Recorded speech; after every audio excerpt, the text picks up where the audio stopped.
yang ada dengan tuntutan sekarang, maksudnya sekolah saya yang saya maksud ya. Di sini penjelasan visi misi dan tujuan satuan pendidikan dengan pembelajaran mendalam. Semua tahu Bapak Ibu, di sini ini dia visi merupakan gambaran ideal masa depan satuan pendidikan, misi satuan pendidikan cara mencapai misi, tujuan satuan pendidikan indikator keberhasilan. Nah, yang terakhir penjelasannya visi misi dan tujuan satuan pendidikan.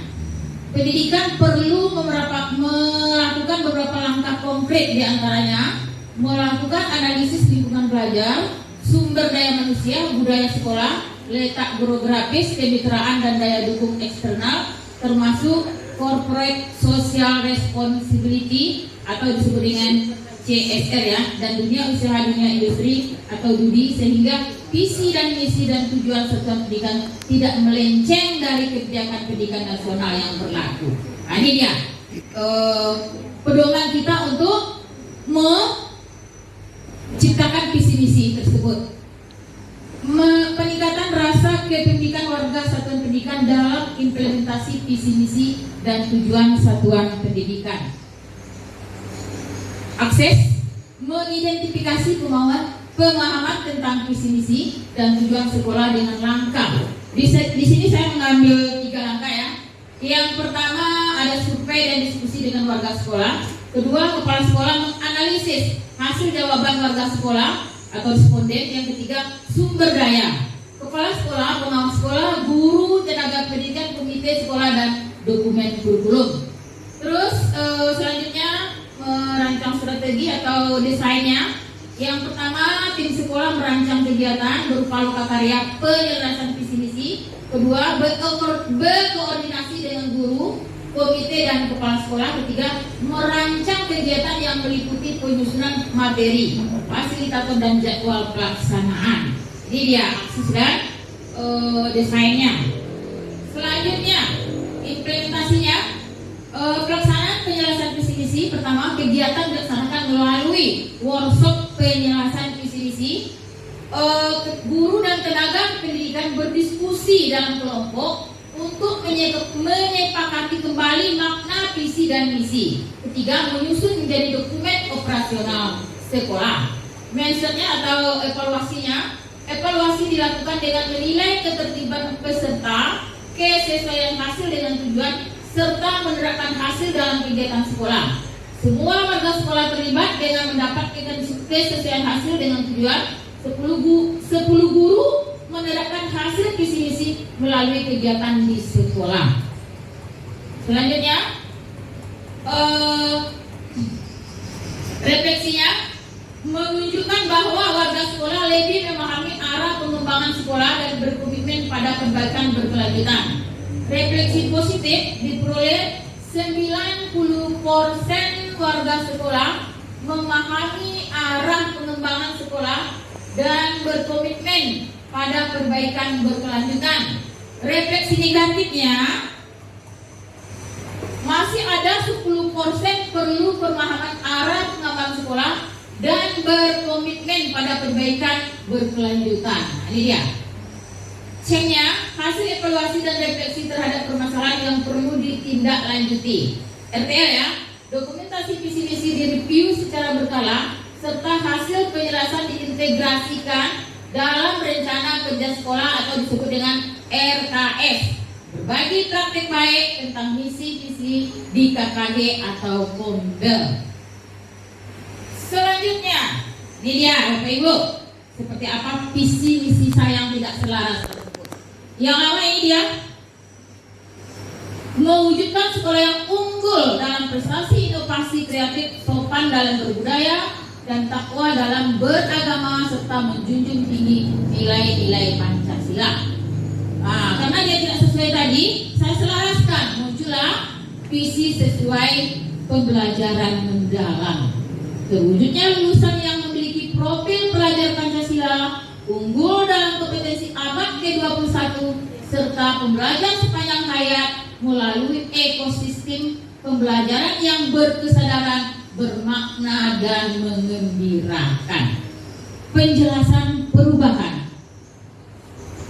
Visi ini mengintegrasikan nilai-nilai luhur, takwa dan Pancasila ke dalam profil pelajar Pancasila, mengganti fokus keunggulan akademik semata dengan kompetensi abad ke-21, penalaran kritis, kreativitas, kolaborasi, komunikasi, dan mencantumkan 3 prinsip inti pembelajaran mendalam: berkesadaran, bermakna, dan mengembirakan.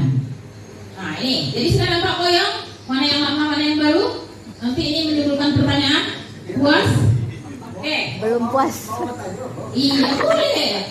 Saya lanjut. Misi lama ini dia. Misi lama. Tujuan lama. Misi lama. Kita baca sama-sama atau gimana Pak? Lanjut. Skip. Oke. Berapa udah Anis? Biar lama panjang. Panjang. Ada pertanyaan Iya, aja masih tuh. tujuh ya. Baca lama. Udah ini aja. Misi lama ini dia koyong atau yang lain? Misi lama ini tujuan lama. Karena kan tadi mesti dijelaskan, mesti ada yang lama dan ada yang baru.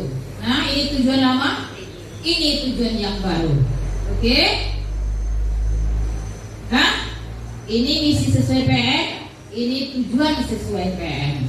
Oke Bu, Pak. Saya lanjut ke inquiry kolaboratif. Program kedua ya. Di sini saya mengambil strategi pelaksanaan IHT pembelajaran mendalam di negeri SMP Negeri 1 Atap Pau Angin. Latar belakang tantangan implementasi pembelajaran mendalam di sekolah. B. Perlu peningkatan kapasitas guru melalui kegiatan in-house training atau disingkat dengan IHT. Ketiga, OJT PM menjadi wadah pembelajaran kolaboratif kepala sekolah dan guru. Landasan program, kurikulum merdeka dan profil pelajar Pancasila, penguatan kompetensi guru melalui OJT dan IHT. Tiga, prinsip kolaboratif dan reflektif dalam pembelajaran mendalam. Sasaran program, guru mata pelajaran di SMP Negeri 1 Atap Pau Angin, tim pengembangan sekolah dan komunitas belajar guru, kepala sekolah sebagai fasilitator dan penggerak. Selanjutnya aksesnya ini mengidentifikasi tingkat pemahaman GTK terhadap pembelajaran mendalam dengan langkah. Pertama, membagikan kuesioner kepada seluruh guru kepala sekolah menganalisis hasil jawaban guru atau responden tersebut. Tiga, sumber daya kepala sekolah guru sasaran pelatihan PM. Desainnya merancang strategi kegiatan. Satu, kepala sekolah merancang strategi untuk melaksanakan IHT tentang pembelajaran mendalam. Dua, koordinasi dengan guru dan mengikuti pelatihan pembelajaran mendalam tentang kesiapan sebagai narasumber. Tiga, asesmen.